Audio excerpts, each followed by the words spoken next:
Hello, hello. Today I'm here to talk about temper. Temper is something that is super, super, super important for you to understand. But when you're looking at a piece of wire, if I have any variations in my temper along here, it's completely invisible. I cannot see where any temper changes are happening in my wire. So this is why it's really important to understand temper so that you can successfully work with metals. Any metal you work with, anything you're doing with metals, you're just going to be better off to understand temper. So what is temper? Temper is referring to the hardness of the metal. A lot of people don't realize that it's not a fixed state. You can change the temper of your wire, and in fact, we are going to change the temper of our wire. And if you don't understand how that's happening or why that's happening, it's going to cause you grief. So basically, I want to start by saying that every metal has a temper range. On one side, you've got soft, flexible, relaxed, comfortable molecules all sitting next to each other with just the right amount of space.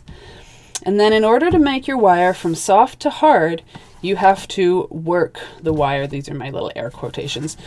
What I mean by work the wire, that can mean bending.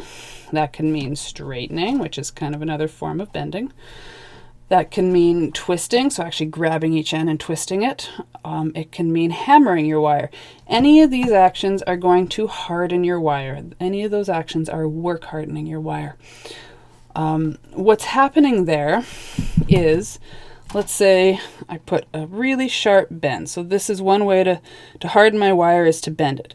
Okay, so right here, sorry, flipping around, right here, right where that bend is, we've hardened the wire. Why is it hardened? Well, on the rest of our wire, our molecules, so a little bit technical just for a minute here, the molecules inside this wire are happy, relaxed little molecules. They all have exactly the right amount of space that locks together really nicely. That's what gives metal its properties. And they're all happy and relaxed, and they all have just the right amount of room. Well, when I put this sharp bend in it, the molecules on the outside of this bend are now kind of stretched apart and bent out of shape a little bit.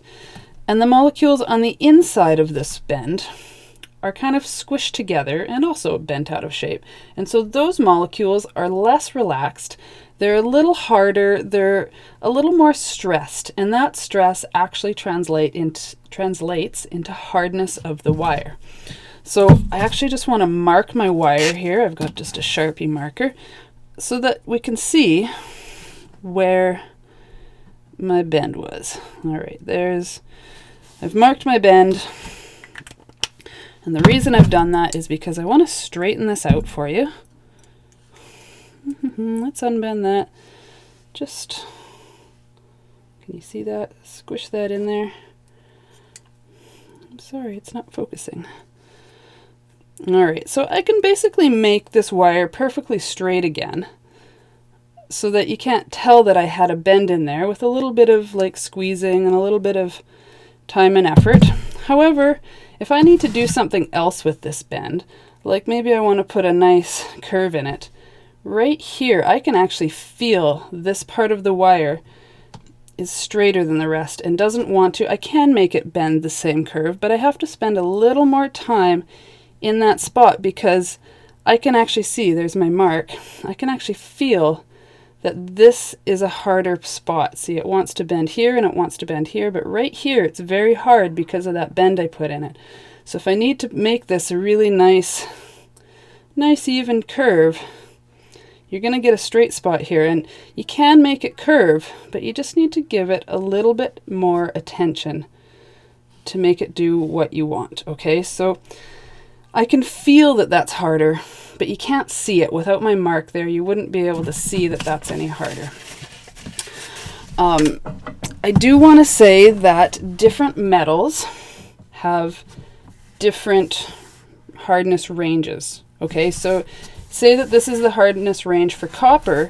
Well, if I had a brass wire, it's only going to get about this soft and this hard.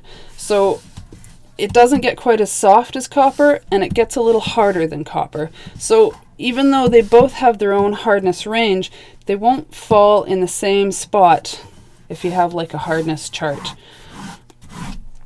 And like if you have a steel wire, it's going to be over here somewhere. It's not even going to get, the softest point of a steel wire is going to be harder than the hardest point of a copper wire. So every different metal type has its own hardness range, and it's going to fall in different places. But every metal does have a hardness range relative to itself. So you have a soft and a hard wire, regardless of the type of wire you're using. So you just need to understand how we're changing those molecules and the hardness of our wire. Otherwise, it's going to cause you just frustration, and that's no good. I don't want you to be afraid of working with your wire. We need to work with our wire because we're starting with a dead soft wire. When I buy them on my spools, we get a dead soft wire.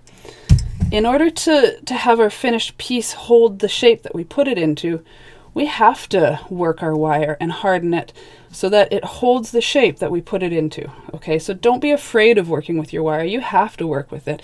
In fact, if you have a design that has very little bending and manipulation, you might have to come along afterwards and hammer this wire to get the desired hardness so that it's not going to get pulled out of shape from your finished piece. So play with the temper, work with it. Don't be afraid. If you really get a mangled piece that's not going to straighten again, well, sometimes you just got to grab a new piece of wire. Not the end of the world. That's why we're using things like copper and brass instead of sterling silver. For the sake of your knowledge, something we're not going to do in this class, but you can make a hardened wire soft again. You have to do this through a process called annealing. Annealing is basically when you take a torch and you heat this up. Now, you don't have to like completely melt this wire. You don't have to liquefy it. But if you heat it up till it's at like a red hot state, those molecules inside the wire are going to glow and they're going to get a chance to reposition and become relaxed again. So instead of being all mangled and twisted and stressed, they get a chance to reposition and become comfortable again. And then you can have a brand new dead soft wire that you can just straighten, and it'll straighten really easily.